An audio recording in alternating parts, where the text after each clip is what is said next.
तो फ्रेंड्स, आप सबका टेक्नोटॉप सॉल्यूशंस के डिज़ाइन पैटर्न ट्यूटोरियल्स में स्वागत है। आज हम बात करेंगे सिंगलटन डिज़ाइन पैटर्न की। ठीक है, तो सबसे पहला क्वेश्चन उठता है कि why use singleton design pattern. ठीक है, तो जैसे कि आप सब इसके नाम से समझ पा रहे हैं। सिंगलटन सिंगलटन का मतलब होता है कि सिर्फ इसका एक ही ऑब्जेक्ट बनेगा। ठीक है, लेट सपोज मैं यहाँ पर मैं एक ऑब्जेक्ट ये है। ठीक है, तो सिर्फ यही एकलौता ऑब्जेक्ट बनेगा और इसी ऑब्जेक्ट को जो है बाकी सारे जितने भी रिसोर्सेज हैं वो हमारी एप्लीकेशन में यूज करेंगे। ठीक है, कि लेट सपोज एक रिसोर्स है A1, वो भी इसी ऑब्जेक्ट को यूज करेगा और एक और एक और रिसोर्स है A2, वो भी इसी ऑब्जेक्ट को यूज करेगा। ठीक है, तो अब आप लोगों को ये क्वेश्चन ये माइंड में उठेगा कि सर ऑब्जेक्ट अगर सिंपल अगर एक ही यूज होगा तो उससे हमारी एप्लीकेशन पे क्या फर्क पड़ेगा। मतलब हम लोग एक ही ऑब्जेक्ट क्यों बनाए, हम लोग मल्टीपल ऑब्जेक्ट्स बना बना के क्यों नहीं हम लोग इस रिसोर्स को एलोकेट करा देते हैं, इस रिसोर्स को एलोकेट करा देते हैं। ठीक है, जिससे हमारी एप्लीकेशन फास्ट चले और भी उससे अगर हम लोग एक ही ऑब्जेक्ट बनाएंगे तो हो सकता है कि इसी एक ऑब्जेक्ट की वजह से ये काम हमारा रुके और हमारी एप्लीकेशन जो है स्लो बिहेव करे। तो ऐसा नहीं होता है। ठीक है, सिंगलटन डिजाइन जो सिंगलटन डिजाइन पैटर्न है हमें तब काम आता है जब यूजुअली हम लोग जब हमारी मान के चलिए ये एक एप्लीकेशन है। ठीक है, ये एक मान के चलिए ये एक हमारी एप्लीकेशन है। ठीक है, एप्लीकेशन है। इस एप्लीकेशन का क्या काम है, इस एप्लीकेशन का काम है कि हमारे पास यहाँ पर एक एक्सेल फाइल है। ठीक है, लेट सपोज ये एक एक्सेल फाइल है, इसमें कुछ इस तरीके से रोज और कॉलम्स हैं। ठीक है, वो इस एक्सेल को रीड कर रहा है। ठीक है, ये वाली हमारी एप्लीकेशन इसको रीड कर रही है और रीड करने के बाद हमारे डेटाबेस में स्टोर कर रही है। ठीक है, ये इस एप्लीकेशन का काम है। ठीक है, तो मान के चलिए कि अगर इस तरीके से अगर हमने हर एक ऑब्जेक्ट हर एक रिसोर्स के लिए अगर हमने अलग अलग ऑब्जेक्ट्स देंगे तो उस केस में क्या होगा कि मान के चलिए ये वाला रिसोर्स है। ठीक है, वो इस एक्सेल फाइल को यूज कर रहा था, रीड कर रहा था। ठीक है, अब जब तक ये इसको रीड ही कर रहा था तब तक एक न्यू ऑब्जेक्ट बन गया A2 और उसने क्या किया, उसने ये सॉरी एक्सेल का डिमांड कर लिया कि भाई मुझे भी ये वाली एक्सेल जो है वो रीड करनी है। ठीक है, अब क्या होगा इस केस में, क्या होगा कि ये दोनों एक ही टाइम पर जब इस वाले एक्सेल को रीड करने के लिए जाएंगे तो ये कंडीशन क्या हो जाएगी, एक ही टाइम पे रीड करने के लिए जाएंगे, ये एक दूसरे को क्या करेंगे, कॉन्फ्लिक्ट करेंगे कि भाई पहले A2 कंप्लीट होगा, फिर उसके बाद A1 कंप्लीट होगा, A1 कंप्लीट होगा, उसके बाद A2 कंप्लीट होगा। तो इसमें क्या हो जाएगा, ये कंडीशन बन जाएगी हमारी डेडलॉक की कंडीशन। ठीक है, ये कंडीशन हमारी बन जाएगी डेडलॉक की कंडीशन जब दो ऑब्जेक्ट्स एक ही रिसोर्स को यूज करने की कोशिश कर रहे हैं। और जनरली ये सिनेरियोज तब आते हैं जब हम किसी ऐसे रिसोर्स को जब हम यूज करने के लिए जाते हैं जो कि आपकी एप्लीकेशन से बाहर चल रहा है। अब आपकी एप्लीकेशन से बाहर चलने का मतलब क्या हो गया, आपके एप्लीकेशन से बाहर चलने का एग्जाम्पल तो सबसे अच्छा एग्जाम्पल यही है कि आप किसी एक्सेल को रीड कर रहे हैं। एक एग्जाम्पल और हो सकता है कि आप भाई किसी ब्राउजर को हिट कर रहे हैं। ब्राउजर को हिट करने का मतलब हो गया आप किसी एपीआईज वगैरह को हिट कर रहे हो। ठीक है, एपीआई में भी सिंगलटन कई जगह पे यूज होता है। आपके दिमाग में क्वेश्चन आएगा कि सर एपीआई में तो हमने कभी वैसा करके यूज किया नहीं है, जो कि एक्सपीरियंस डेवलपर्स होंगे, लेकिन कई जगहों पे हम एपीआईज में भी सिंगलटन का यूज कर सकते हैं। लेकिन अभी जैसे एपीआईज के केस में हमारे पास सिंक्रोनस और अवेट का ऑप्शन होता है। ठीक है, तो इसीलिए हम लोग एपीआईज में इसको इंक्लूड नहीं करते हैं, लेकिन वैसे हम चाहें तो कर सकते हैं। ठीक है, अभी हम लोग एपीआईज की बात नहीं करते हैं। अभी हम लोग सिंपल इसी की बात करते हैं कि एक्सेल यूज हो रहा है या फिर हमारे एप्लीकेशन से हटकर ही ये मान के चले हमारा डेटाबेस यूज हो रहा है। ठीक है, ये हमारा डीबी हो रहा है। डीबी के भी केस में अब आप ये पूछेंगे कि सर डीबी के केस में हम लोग किस तरीके से डेडलॉक की कंडीशन बन सकती है। ठीक है, कैसे बन सकती है कि जब मान के चलिए ये आपकी एप्लीकेशन है। ठीक है, आप डेटाबेस को हिट करने के लिए आप एक कनेक्शन को ओपन करते हैं।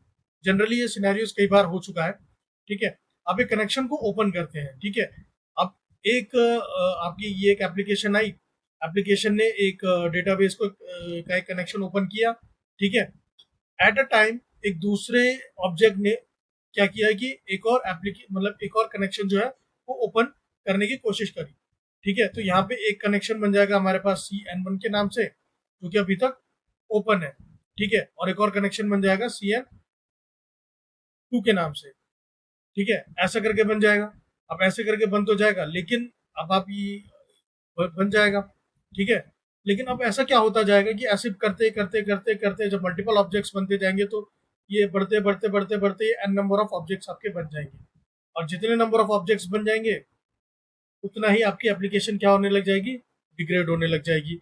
अच्छा, इस कॉन्सेप्ट को जो है, ये आप जो ये कनेक्शन वाला का आप ये जो आप देख रहे हैं, इसको हम लोग जनरली पूलिंग क्या, ये पूलिंग भी कहते हैं। इस वर्ड को ध्यान रखिएगा कि कई जगहों पर आपसे मतलब टेक्निकली जो जो बंदा साउंड होगा वो कई बार आपसे इस कीवर्ड का जो है यूज शायद आपको इंटरव्यू में कर ले, ठीक है, कि आपसे पूछ ले कि एप्लीकेशन पूलिंग क्या होती है या फिर डेटाबेस पूलिंग क्या होती है। तो इस तरह से आप बता सकते हैं कि जब at a time multiple objects जो है वो किसी एक ही रिसोर्स को जब यूज करते हैं, तो पीछे से जो आपका ये आपका जो ओएस होता है वो उन सबको क्या करता है, सीक्वेंशियली आपको एलोकेट करता है। तो सिक्वेंशियली एलोकेट करने के ही आपके फीचर को हम लोग पूलिंग बोलते हैं, ठीक है। तो ये चीज आपको समझ में आ गई पूलिंग क्या होती है, ठीक है। अब क्या होगा कि ये मल्टीपल ऑब्जेक्ट्स वो बनाता जाएगा, एन नंबर बन जाएगा, और ये एन नंबर को सर्व करते करते आपका डेटाबेस थक जाएगा, जिसकी वजह से आपकी एप्लीकेशन जो है वो बंद पड़ जाएगी। समझ गए? तो यहाँ पे इस तरह के सिनेरियोज कई बार बन सकते हैं। पहला तो सिनेरियो आपका ये यही वाला बन सकता है डेडलॉक का, और दूसरा आपका कूलिंग का, ठीक है। तो इस तरह की जब आपके पास सिनेरियोज आपको दिख रहा है कि आपके सिनेरियोज बन सकते हैं, उस कंडीशन में आप क्या यूज करें, आप कंडीशन यूज कीजिए, आप कौन सा पैटर्न यूज कीजिए, सिंगलटन डिजाइन पैटर्न, ठीक है।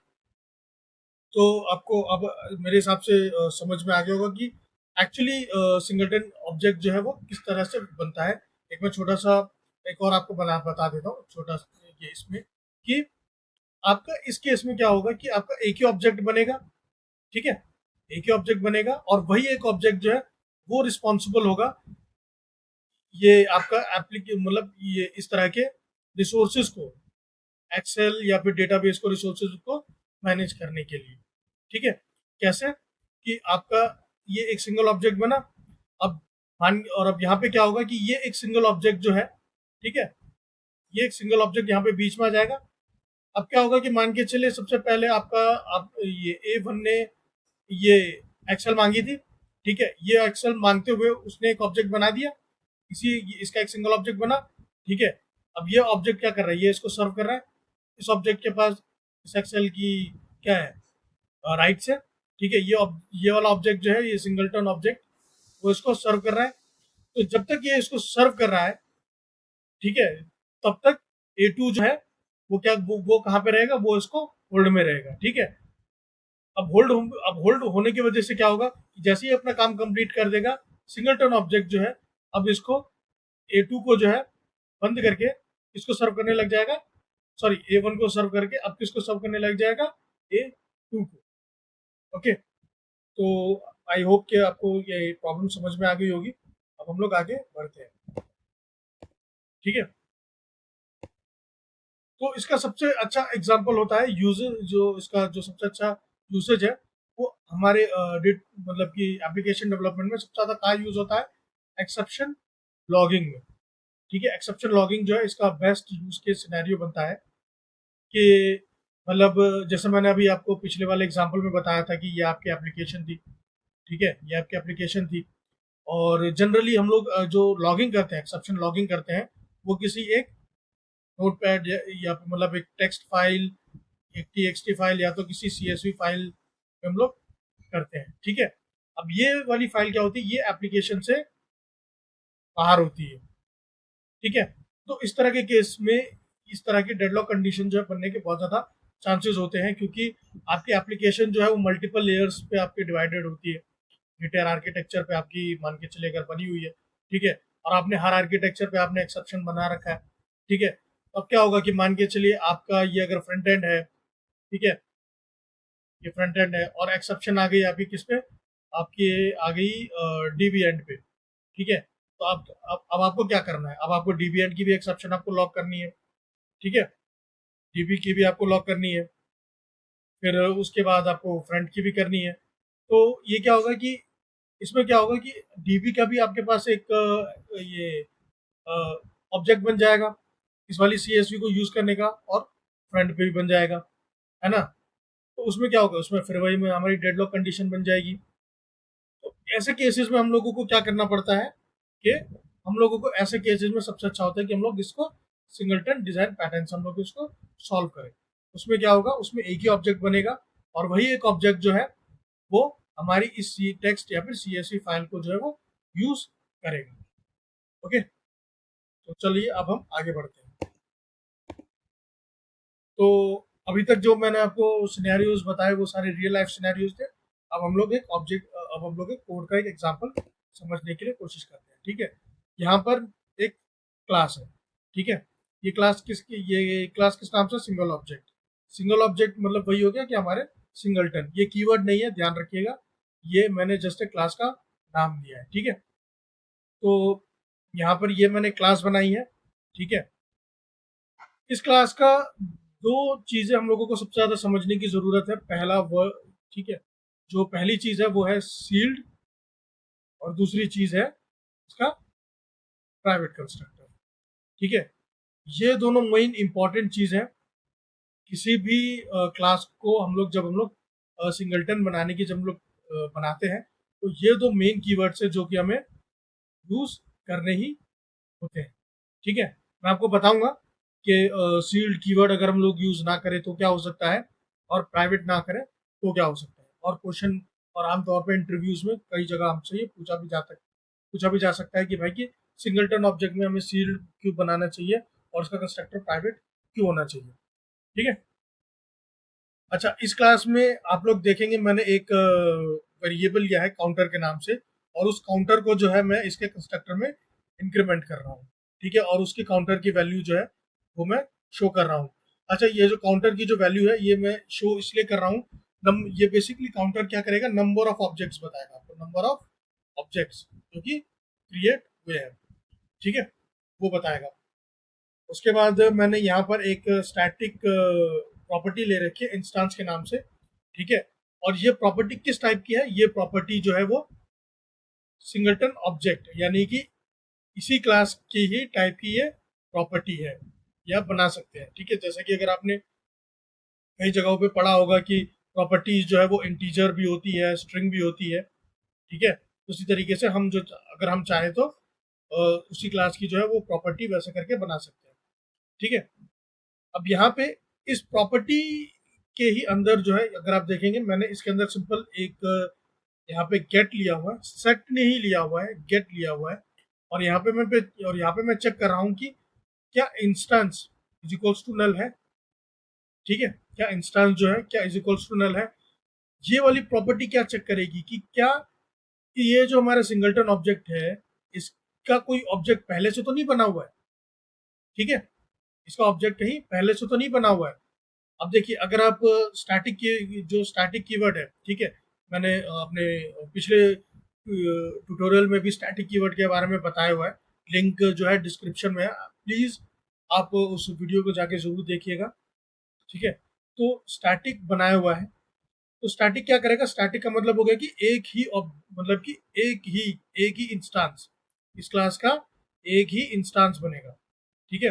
तो क्या इसका जो है एक ही इंस्टांस पहले से तो नहीं बना हुआ, अगर तो बना हुआ है, ठीक है, अगर तो बना हुआ है तब तो भाई ये कुछ रिटर्न नहीं करेगा, सिंपल जो है इसी ऑब्जेक्ट को वापस, मतलब जो ये ऑब्जेक्ट जो ऑलरेडी बना हुआ था उसी को ही रेफर कर देगा।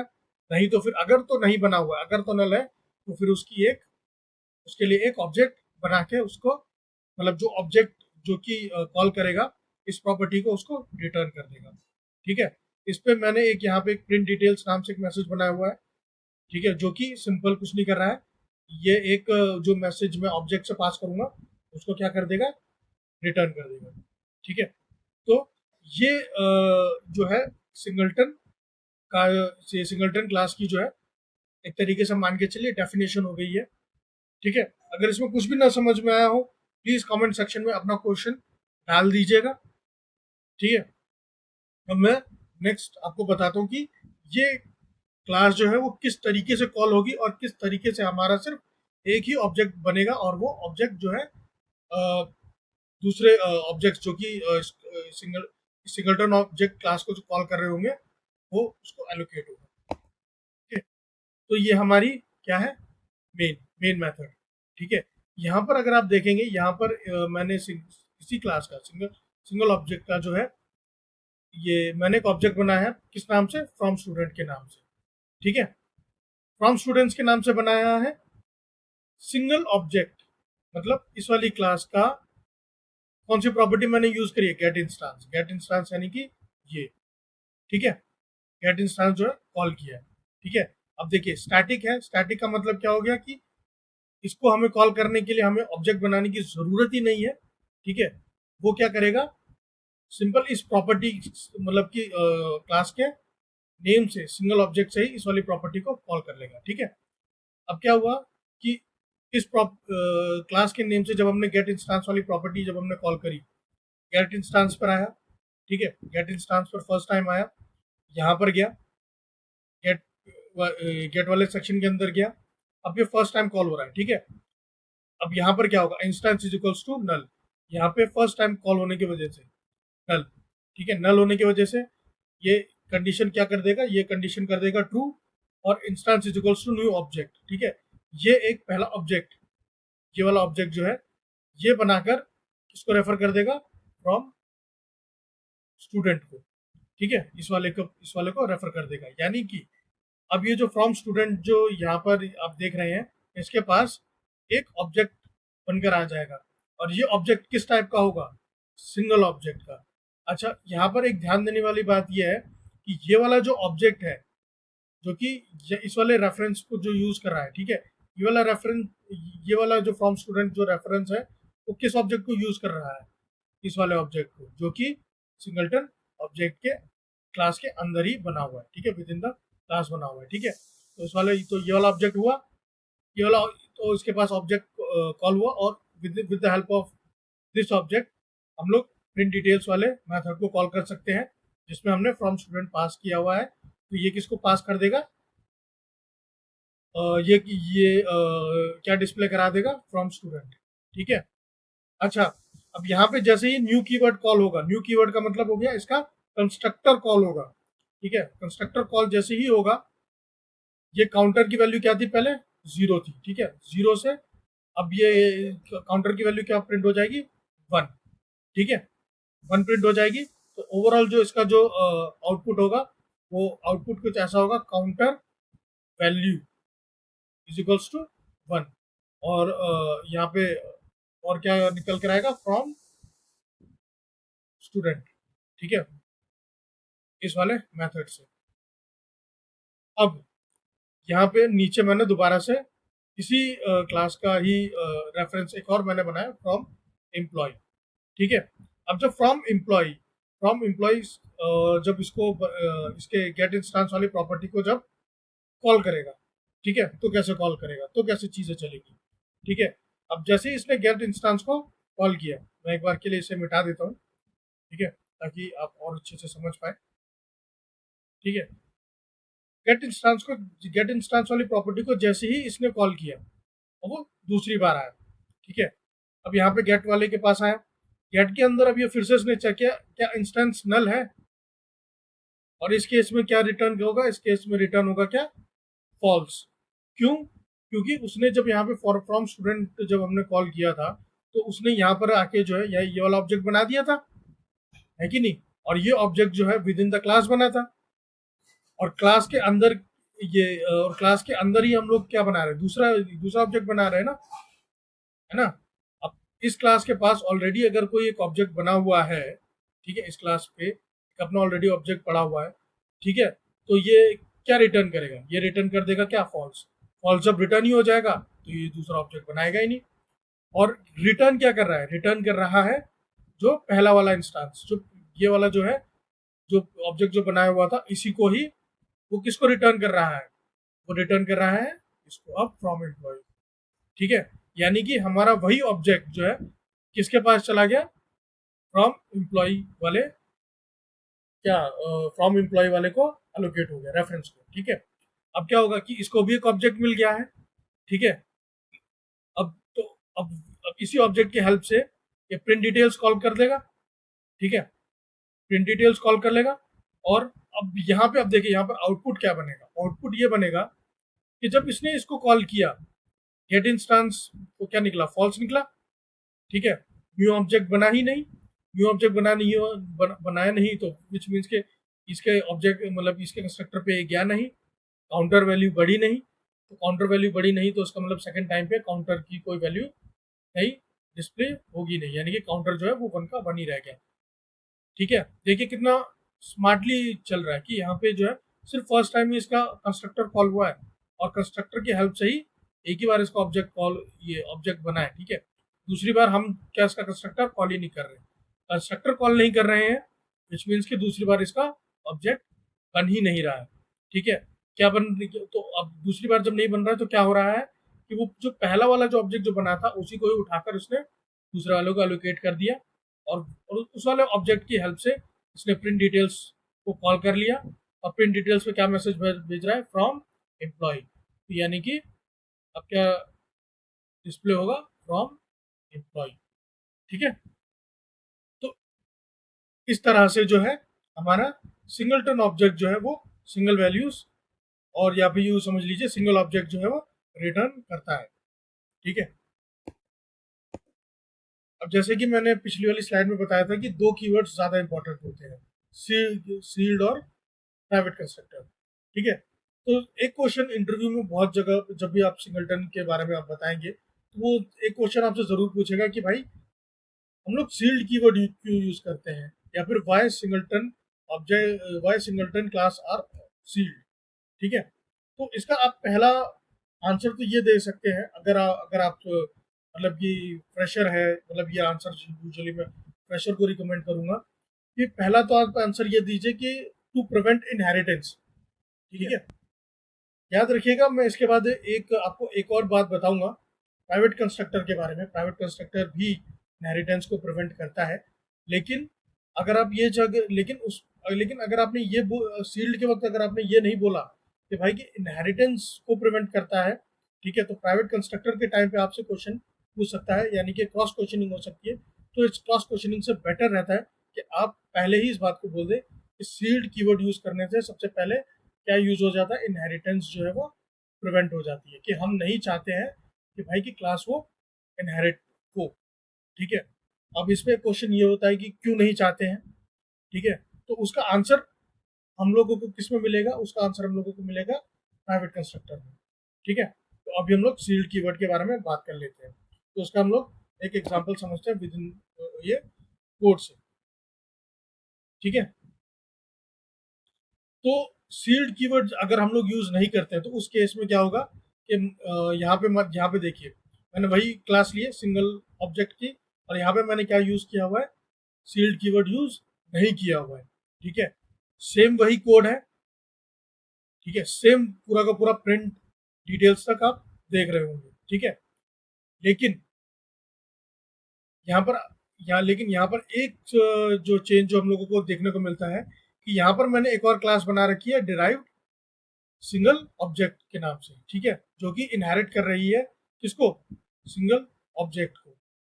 ठीक है, मतलब ये मैंने एक और क्लास बना रखी है जो कि सिंगल ऑब्जेक्ट को जो है डिराइव कर रही है। ठीक है, अब अगर आपने कभी इनहेरिटेंस वगैरह वैसे करके पढ़ा होगा तो आपको ये चीज पता होगी कि भाई कि अगर हम लोगों को कोई क्लास को इनहेरिट करने से बचाना है तो एक तरीका हमारे पास ये भी होता है कि हम उसके कंस्ट्रक्टर को जो है प्राइवेट कर दें। ठीक है, जो कि हम लोग यहाँ पे देख रहे हैं, ये हमारे पास कंस्ट्रक्टर क्या है? प्राइवेट है। ठीक है, लेकिन स्टिल अगर आप यहाँ पे देखेंगे तो यहाँ पे मैंने क्लास को इनहेरिट कर लिया है। ठीक है, और वो भी बिना किसी एरर के। कैसे? ये देख रहे हैं, ये मैंने ऐसे करके ब्लैंक छोड़ी हुई है। ठीक है, तो यहाँ पर इस तरह के कॉन्सेप्ट्स में जो है हम लोग से कई जगहों पे इंटरव्यूज पे पूछ सकते हैं। ठीक है, तो इस तरह के तो इन्हीं सब चीज़ों से हम लोगों को पता होना चाहिए। ठीक है, तो यहाँ पर क्या है, यहाँ पे आप देख रहे हैं कि मैंने ड्राइव्ड सिंगल ऑब्जेक्ट नाम से क्लास बनाई है जो कि इनहेरिट कर रही है सिंगल ऑब्जेक्ट। मतलब ये हो गई हमारे पास क्या, बेस क्लास, और ये हो गई हमारे पास चाइल्ड क्लास। ठीक है, और अच्छे से लिख देता हूँ, चाइल्ड क्लास। ठीक है, ये चाइल्ड हो गई है, बेस हो गया। ठीक है, और यहाँ पे आप देख रहे हैं कि कंस्ट्रक्टर ये कंस्ट्रक्टर प्राइवेट है, स्टिल इनहेरिट हो गया। कैसे हो गया? इसका आंसर मिलेगा इसकी डेफिनेशन में, इस क्लास की डेफिनेशन। इस क्लास की डेफिनेशन यहाँ ओपन हुई है और यहाँ क्लोज हुई है। ध्यान दीजिए, यहाँ ओपन हुई है और यहाँ क्लोज हुई है। और हमारी जो हमारी जो चाइल्ड क्लास है वो इस वाले ब्रैकेट के अंदर है। यानी कि ये वाली क्लास जो है डिराइव्ड सिंगल ऑब्जेक्ट किसके अंदर है? हमारी पेरेंट के अंदर है, सिंगल ऑब्जेक्ट के अंदर ही है, विद इन। ठीक है, तो इस तरह के क्लासेस को हम लोग बोलते हैं नेस्टेड क्लासेस। ठीक है, आप लोग नोट कर लीजिएगा इसको कि इस तरह की क्लासेस को हम लोग क्या बोलते हैं? Nested classes. तो नेस्टेड क्लासेस में अगर हम इस तरह से अगर हम लोग सील्ड कीवर्ड यूज ना करें, ठीक है, सील्ड कीवर्ड अगर हम यूज ना करें और अगर हमने कंस्ट्रक्टर प्राइवेट भी बनाया हुआ है, तो भी हमारी जो पेरेंट क्लास है वो हमारी चाइल्ड क्लास में डिराइव हो जाएगी। ठीक है, तो ये पॉइंट जो है ये नोट करने वाला है। इसीलिए हम लोगों को सील्ड कीवर्ड का यूज करना जो है वो बहुत ज़्यादा इंपॉर्टेंट हो जाता है। ठीक है, सील्ड कीवर्ड का हम लोगों को इंपॉर्टेंट जो है वो यूज हो जाता है इस तरह के केसेस के लिए कि हम लोग नेस्टेड क्लास में जो है ड्राइव कर सकते हैं। ठीक है, और अब आप लोगों को ये क्वेश्चन होगा कि सर अगर हम लोग ड्राइव कर ही सकते हैं तो क्या हुआ, है तो विद इन द क्लास ही ना, है कि नहीं? है with in the class he. Drive class भी तो जो है वो हमारी पेरेंट क्लास में ही है, और हम लोग ऑब्जेक्ट बना रहे हैं किससे? पेरेंट क्लास के बाहर। ठीक है, तो ये हमारे ड्राइव क्लास जो है वो हमारे सिंगलटन को किस तरीके से हैम्पर करेगी, कर सकती है। कैसे कर सकती है? ऐसे कर सकती है। ठीक है, ऐसे कर सकती है। नेस्टेड क्लास में यहाँ पे एक और बार मैं लिख देता हूँ ताकि आपको समझ में आए। नेस्टेड क्लास कौन सी है? ये वाली। ठीक है, इस एग्जांपल के थ्रू हम समझते हैं। ठीक है, ये तो आप लोगों को समझ में आ गया था। गेट इंस्टांस जो फ्रॉम स्टूडेंट है, और गेट इंस्टांस फ्रॉम एम्प्लॉय है। ठीक है, ये आप लोगों को समझ में आ गया था। इस वाले वही कोड है। ठीक है, जो अब इसमें जो चेंज लिया है वो यहाँ पे मैंने लिया है। यहाँ पे देखिए, single object dot derived single object. ठीक है, मतलब पेरेंट क्लास को यूज करके मैंने क्या किसको कॉल किया? चाइल्ड क्लास को। पेरेंट क्लास को यूज करके मैंने किसको किसको कॉल किया? चाइल्ड क्लास को। ठीक है, और उसका ऑब्जेक्ट मैंने बना दिया। ठीक है, उसका मैंने रेफरेंस बना दिया, डिराइव्ड सिंगल ऑब्जेक्ट। ठीक है, इज इक्वल्स टू, अब यहाँ पे मैं किसका ऑब्जेक्ट बनाने के लिए जा रहा हूँ? मैं यहाँ पे ऑब्जेक्ट बनाने जा रहा हूँ डिराइव्ड सिंगल ऑब्जेक्ट का। इज इक्वल्स टू न्यू, यहाँ पे न्यू लग गया। न्यू का मतलब हो गया कि नया ऑब्जेक्ट। किसका? Single object dot derived object. मतलब कि इस वाले डिराइव्ड ऑब्जेक्ट का जो है मैंने क्या किया, अब इसका ऑब्जेक्ट मैंने बना दिया। ठीक है, अब ठीक है, इसका ऑब्जेक्ट मैंने बना दिया। अब यहाँ पे ध्यान देने वाली बात यह है, अब यहाँ पे मैं आपको दो पॉइंट्स में बताऊंगा। ये दो पॉइंट्स बहुत अच्छे से आप ध्यान रखिएगा। पहला पॉइंट ये है कि जो आपसे एक क्वेश्चन ये पूछा जा सकता है कि जो अगर मान के चलिए कि अगर मैंने किसी क्लास में ब्लैंक दे रखा है, कुछ भी नहीं है। ठीक है, जैसे कि मेरे पास एक केस है। ठीक है, तो क्या मैं इसका ऑब्जेक्ट बना सकता हूँ? तो इसका आंसर होता है यस, मैं बना सकता हूँ। कैसे? डिफॉल्ट, जो डिफॉल्ट कंस्ट्रक्टर होता है उससे। ठीक है, डिफॉल्ट कंस्ट्रक्टर होता है, हम और ये कंस्ट्रक्टर किस टाइप का होता है? ये कंस्ट्रक्टर होता है नॉन पैरामीटराइज्ड। ठीक है, नॉन पैरामीटराइज्ड होगा और by default public in nature होगा। ये दोनों पॉइंट बहुत ज़्यादा ध्यान रखने वाली चीज़ें हैं। ठीक है कि बाय डिफॉल्ट किसी भी क्लास का अगर डेफिनेशन में कंस्ट्रक्टर नहीं है तो उसके अंदर एक डिफॉल्ट कंस्ट्रक्टर जो है ऑटोमेटिकली बन जाता है, और ये constructor by default public in nature होता है। ठीक है, तो इस डिफॉल्ट कंस्ट्रक्टर की वजह से मैंने एक डिराइव्ड क्लास का, इस क्लास का जो है ऑब्जेक्ट मैंने बना लिया।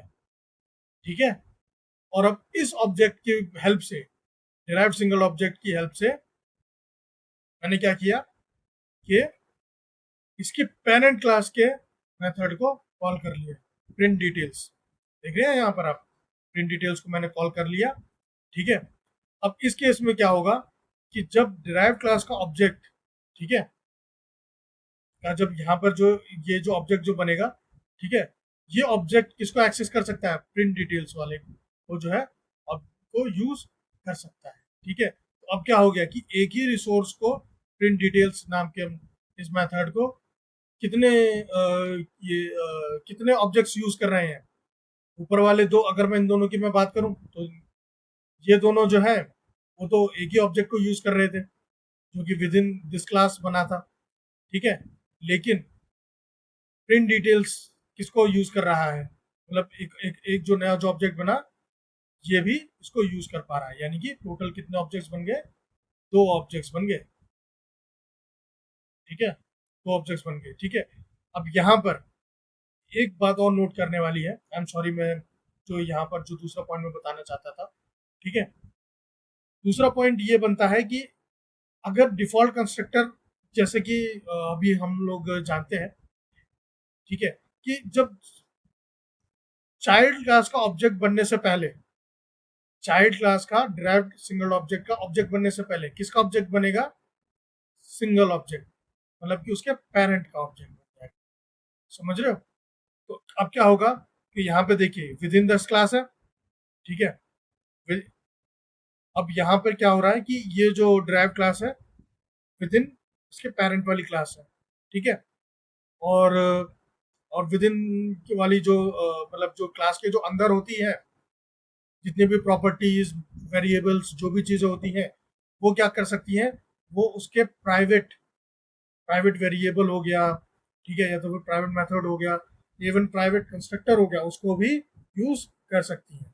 यानी कि जो ये डिफॉल्ट कंस्ट्रक्टर जो था जिसने इसका डिराइव्ड सिंगल ऑब्जेक्ट का जो ऑब्जेक्ट बनाया था, वो क्या करेगा? वो ऑब्जेक्ट बनने से पहले भाई वो सिंगल ऑब्जेक्ट को कॉल कर देगा, सिंगल ऑब्जेक्ट को अलग से कॉल कर देगा, है ना?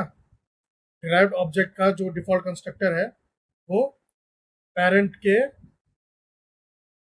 जो कि उसका पेरेंट है, उसके कंस्ट्रक्टर को कॉल कर देगा। अब जैसे ही कॉल करेगा तो पहले से ही जो यहाँ पर एक ऑब्जेक्ट बना हुआ था जिसकी काउंटर वैल्यू क्या थी? काउंटर वैल्यू जिसकी 1 हो गई थी, अब दूसरी बार ऑब्जेक्ट बनने से क्या हो जाएगा? तो दूसरी बार ऑब्जेक्ट बनने से क्या हो जाएगा? इसकी वैल्यू क्या हो जाएगी? इसकी वैल्यू हो जाएगी 2। ठीक है, क्योंकि अब यहाँ पे अब यहाँ पे इसका कंस्ट्रक्टर कॉल हो गया। कंस्ट्रक्टर कॉल होने का मतलब क्या हो गया कि ऑब्जेक्ट बनने को तैयार हो गया। ठीक है, मतलब बन चुका है। ठीक है, काउंटर वैल्यू क्या हो गई? 2 हो गई। तो अब इसका आउटपुट क्या निकलेगा? अब इसका आउटपुट निकलेगा काउंटर वैल्यू 1, काउंटर वैल्यू 1।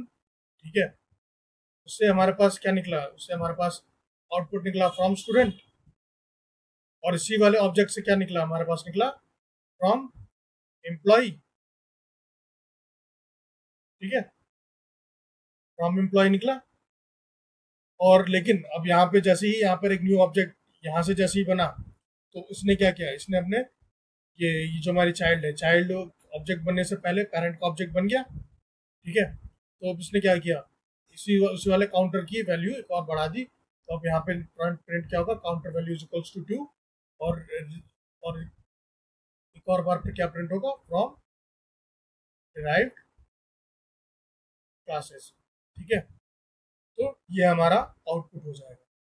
ठीक है, तो इसीलिए हम लोगों को तो इस तरह के जैसे कि यहाँ पर आप देख रहे हैं एक और बार ऑब्जेक्ट बन गया। ठीक है, क्या ना यूज करने से, सील्ड ना यूज करने से। ठीक है, इसने हमारे सिंगलटन ऑब्जेक्ट के जो बेसिक रूल है उसी को ही खत्म कर दिया। ठीक है, तो इसीलिए सील्ड कीवर्ड का यूज होना बहुत ज़्यादा ज़रूरी हो जाता है। आगे बढ़ते हैं। तो इसमें एक सिनेरियो तो ये बन गया। ठीक है, उसी वाले में आपने सील्ड का भी आपने देख लिया और प्राइवेट कंस्ट्रक्टर का भी देख लिया। ठीक है, इसमें एक और सिनेरियो बनता है, वो बनता है किसका, थ्रेड सेफ्टी का। ठीक है, थ्रेड सेफ्टी का बनता है। अब ये आपकी एक एप्लीकेशन है। ठीक है, ये आपकी एप्लीकेशन है। और मैंने जैसे कि बताया कि मान के चलिए ये एक CSV को यूज़ कर रही है। ठीक है, और मैंने भी, ठीक है, और इसमें क्या बताया कि इसमें डिफरेंट डिफरेंट ऑब्जेक्ट्स जो है वो डिफरेंट डिफरेंट ऑब्जेक्ट्स A1 और A2 जो है इस CSV को क्या कर रहे हैं, कॉल कर रहे हैं। ठीक है, और जैसे ही इसमें अपने अपने एक सिंगलटन ऑब्जेक्ट जैसे आपने बना दिया, तो बीच में सिर्फ एक ही ऑब्जेक्ट यूज होगा और वो दोनों जो है इसी ऑब्जेक्ट के थ्रू जो है इस CSV को कॉल करेंगे।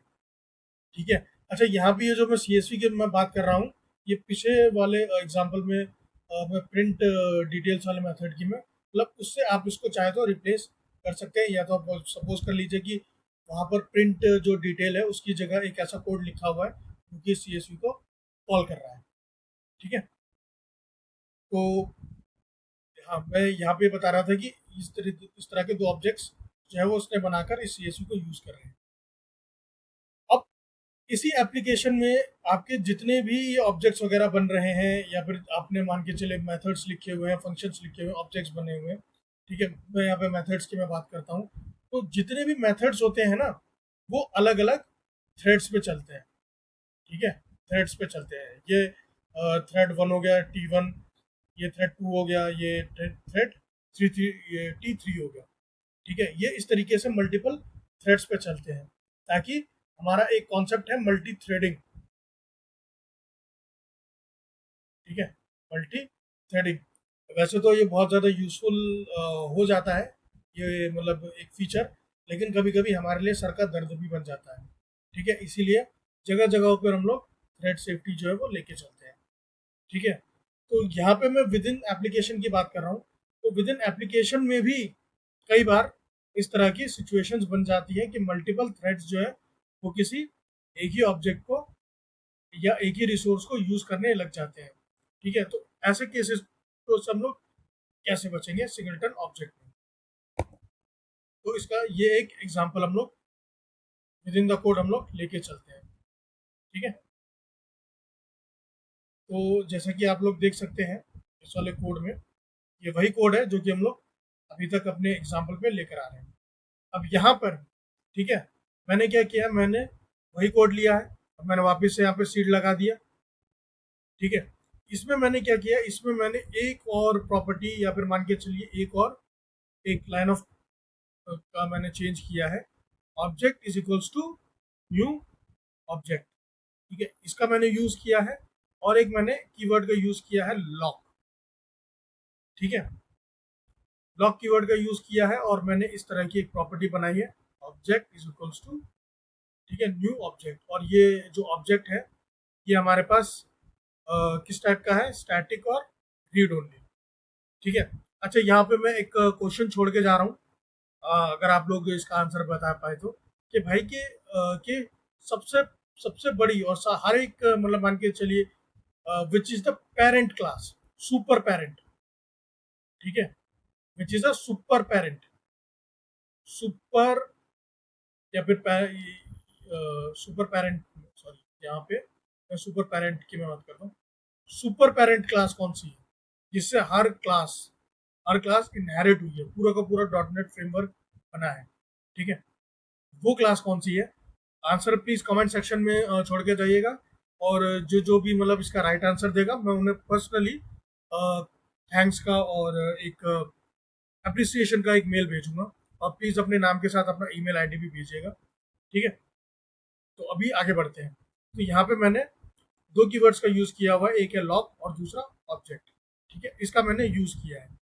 अब ये क्यों क्यों मैंने यूज किया है, ठीक है, इसका हम लोग आंसर हम लोग यहाँ पे देखते हैं, ठीक है। ये वही क्लास प्रोग्राम है। यहाँ पर मैंने, अगर मैं इसकी बात करूँ तो यहाँ पर देखिए, यहाँ पे एक कीवर्ड है पैरेलल इन्वोक, ठीक है। और यहाँ पर मैं, अब जो मैं वहाँ पर डायरेक्टली मैं मेन प्रोग्राम के अंदर मैं यूज कर पा रहा था, ये आप देख रहे हैं, ये मेन प्रोग्राम यहाँ से शुरू होकर यहाँ पर खत्म हो गया है। जो मेरे पिछले वाले एग्जांपल्स थे उसमें मैं ऑब्जेक्ट कहाँ बना रहा था, with in the main method, ठीक है। लेकिन अब यहाँ पर मैं क्या बना रहा हूँ, मैंने मेन मेथड के अंदर एक ये पैरेलल इन्वोक नाम का एक ये मैंने क्या कहेंगे इसको, स्टेटमेंट सेगमेंट मैंने यूज कर दिया है, ठीक है।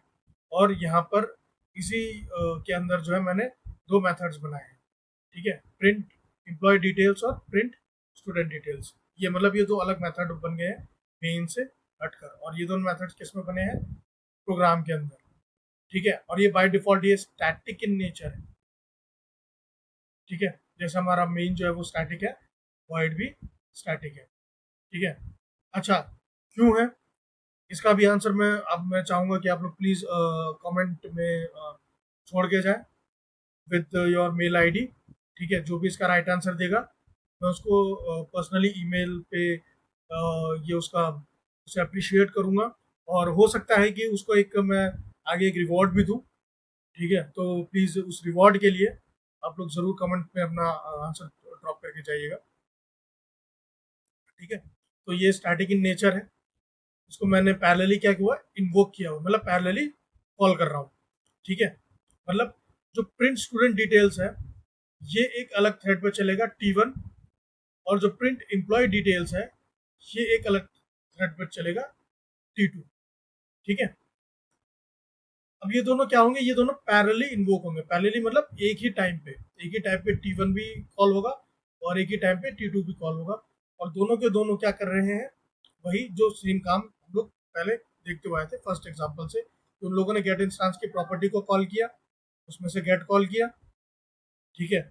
यहाँ पे इंस्टेंस को जो है चेक किया, पहले फ्रॉम एम्प्लॉय से इंस्टेंस उसको क्या मिला, नल मिला, ठीक है। तो उसने क्या किया, एक न्यू ऑब्जेक्ट बनाकर विद इन द क्लास बनाकर जो है उसी को ही इसको रेफर कर दिया, और फ्रॉम एम्प्लॉय से हमने प्रिंट डिटेल्स को हमने कॉल कर लिया। तो हमारे पास जो पहला जो डिस्प्ले होकर आया, ठीक है, पहला हमारे पास काउंटर में डिस्प्ले होकर आया क्या, काउंटर वैल्यू 1, और क्या निकल कर आया, फ्रॉम एम्प्लॉई, ठीक है। अब जब T2 की बारी आएगी, यहाँ पे ध्यान दीजिएगा, मैं बार बार बता रहा हूँ ये पैरेलली चल रहे हैं, ठीक है। अब आइदर ऐसा भी हो सकता है कि T2 पहले इसको कॉल कर दे, T2 का मतलब हो गया प्रिंट एम्प्लॉई इसको कॉल कर दे पहले, प्रिंट, अभी इस वाले एग्जांपल में प्रिंट स्टूडेंट्स ने इसको कॉल किया था। पैरेलली में ऐसा भी हो सकता है कि प्रिंट एम्प्लॉय पहले से कॉल कर दे, आइदर ये फर्स्ट हो जाए या ये फर्स्ट हो जाए, ठीक है। तो इन दोनों में से कोई सा भी फर्स्ट आ जाए, ठीक है। तो जब T2 ने इसको कॉल किया, ठीक है, लेट सपोज कि T1 इसे कॉल कर चुका है, वो यहाँ पर आया, तो उसको क्या, तो उसको सबसे पहले इस वाले कीवर्ड का यूज को देखना पड़ा कि भाई ये जो ऑब्जेक्ट है, ठीक है, जो कि ये वाला ऑब्जेक्ट को उसको रेफर कर रहा है, ठीक है, यहाँ पर वो कहीं ऐसे तो नहीं है कि पहले से लॉक्ड है, T1 ने पहले से हो सकता है कि लॉक ले रखा हो, ठीक है। जैसे ही उसको ये क्या किया, उसने देख लिया कि भाई जो मैंने जो पहला वाला ऑब्जेक्ट जो बनाया था वो ऑलरेडी लॉक्ड है T1 वाले थ्रेड से, ठीक है। तो क्या होगा, वो यहाँ पे अंदर जाएगा ही नहीं, इंस्टेंस को चेक करेगा ही नहीं, और जो पहले से ही जो इंस्टेंस बना रखा होगा वही क्या कर देगा, जो कि यहाँ पर हो रहा है, वो T2 को एलोकेट कर देगा, ठीक है। वो यहाँ पे T2 को क्या करेगा, वो T2 को एलोकेट कर देगा, ठीक है। तो यहाँ पे क्या हुआ कि अगर ये दोनों, अगर विद इन द एप्लीकेशन अगर दो मल्टीपल थ्रेड्स पे भी चल रहे हैं, तो हमने क्या किया, थ्रेड को भी हमने जो है पहले से चेक कर दिया कि ऐसा तो नहीं है कि कहीं पहले से ही कोई ऑब्जेक्ट इसको लॉक लेकर रखा हो इंस्टेंस को, ठीक है। फर्स्ट टाइम तो ऑब्वियसली वो जब ऑब्जेक्ट बना ही नहीं है तो लॉक लेगा नहीं, ठीक है। तो और जब ये बन गया तो क्या हुआ, हमने वो ऑलरेडी उसने क्या किया, उसने इसको लॉक ले लिया, ठीक है, ऑब्जेक्ट को लॉक कर लिया इस वाले कीवर्ड से, और फिर क्या किया उसने, दूसरे वाले को भाई उसने लेने ही नहीं दिया, मतलब इंस्टेंस, मतलब उसने बनाने ही नहीं दिया। क्यों? क्योंकि पहला वाला थ्रेड जो है वो उसको ऑलरेडी लॉक लेकर बैठा हुआ था। तो इस तरीके से हम क्या कर सकते हैं, सिंगलटन ऑब्जेक्ट्स की भी थ्रेड सेफ्टी जो है वो इंश्योर कर सकते हैं। ठीक है। अब एक बहुत अच्छा इंटरव्यू का क्वेश्चन बनता है कि लोगों को डिफरेंस बताना है स्टैटिक कीवर्ड में और सिंगलटन कीवर्ड में। ठीक है। मैं स्टैटिक कीवर्ड की मैं बात कर रहा हूँ। प्लीज लिंक नीचे डिस्क्रिप्शन में है, आप एक बार जरूर उस वीडियो को जाके देखिएगा, ताकि आपको ये क्वेश्चन जो है वो एग्जैक्टली और अच्छे से समझ में आ सके। मैं फ्रेशर्स को खास तौर पे रिकमेंड करूंगा, ये बहुत ही इंपॉर्टेंट टॉपिक, मतलब मान के चलिए one of the most important question होता है आपके फ्रेशर्स के इंटरव्यू के लिए, कि भाई कि सिंगलटन और स्टैटिक में डिफरेंस क्या है। ठीक है। तो उस डिफरेंस को हम लोग समझते हैं। पहले हम लोग स्टैटिक क्लासेस क्या होती है और सिंगलटन पे क्या डिफरेंस होता है। ठीक है। स्टैटिक जो है वो एक कीवर्ड है। दूसरा, स्टैटिक क्लास जो है वो सिर्फ स्टैटिक मेंबर्स को ले सकता है। ठीक है। स्टैटिक क्लास जो है वो सिर्फ स्टैटिक मेंबर्स को ले सकता है। और स्टैटिक मेंबर्स जो है वो कहाँ स्टोर होते हैं, स्टैक में। ठीक है। तो ये जो है ये स्टैटिक का जो मान के चले उनकी ये प्रॉपर्टीज होती है। और इस तरीके से वो सिंगलटन से कैसे डिफ्रेंशिएट होता है उसे हम देखते हैं। सिंगलटन सिंगलटन जो है वो एक तरीके का क्रिएशनल डिजाइन पैटर्न है। ठीक है। या फिर ये कह सकते हैं, एक डिफरेंस आप ये बता सकते हैं कि भाई स्टैटिक जो है वो कीवर्ड है, लेकिन सिंगलटन एक डिजाइन पैटर्न है। स्टैटिक जो है आप लिख सकते हैं, ठीक है, ये एक तरीके का कीवर्ड एग्जिस्ट करता है, लेकिन सिंगलटन नाम का कोई कीवर्ड एग्जिस्ट नहीं करता है। ये एक तरीके का डिजाइन पैटर्न है। ठीक है। एक स्टैटिक सॉरी एक सिंगलटन जो है वो एक स्टैटिक और non static methods, non static members दोनों को इस्तेमाल कर सकता है, दोनों को अपने पास होल्ड कर सकता है। ठीक है। यहाँ पे क्या था, यहाँ पे सिर्फ स्टैटिक मेंबर्स ही वो अपने पास होल्ड कर सकता था, और यहाँ पे क्या है, यहाँ पे नॉन स्टैटिक मेंबर्स को भी होल्ड कर सकता है। और जो स्टैटिक ऑब्जेक्ट्स होते हैं वो कहाँ स्टोर होते हैं, वो होते हैं सॉरी सिंगलटन ऑब्जेक्ट्स जो कहाँ स्टोर होते हैं वो होते हैं हीप में। ठीक है। स्टैटिक मेंबर्स कहाँ स्टोर होते थे, स्टैक में। स्टैटिक मेंबर्स कहाँ स्टोर होते हैं, हीप में। ठीक है। तो ये आपका डिफरेंस होता है स्टैटिक और सिंगलटन के बीच में। तो इसी के साथ आज की हम लोग क्लास जो है वो एंड करते हैं। और प्लीज़ मेरे चैनल को लाइक और सब्सक्राइब कर दीजिएगा, ताकि मैं इस तरह के मतलब और भी जो भी मेरे लेक्चर्स होंगे उसकी नोटिफिकेशंस आप तक आते रहें। और प्लीज़ जो मैंने क्वेश्चंस पूछे हैं उनके आंसर्स कमेंट सेक्शन में ज़रूर डाल के जाइएगा। और साथ में अपनी मेल आईडी भी दीजिएगा, ताकि मैं आपको अप्रिसिएशन का और रिवॉर्ड का जो भी लिंक हो वो मैं आपके साथ शेयर कर सकूं। और ये अगर आपके पास कोई क्वेश्चन हो तो प्लीज़ वो भी आप कमेंट सेक्शन में आप छोड़ सकते हैं। ओके। तो थैंक यू।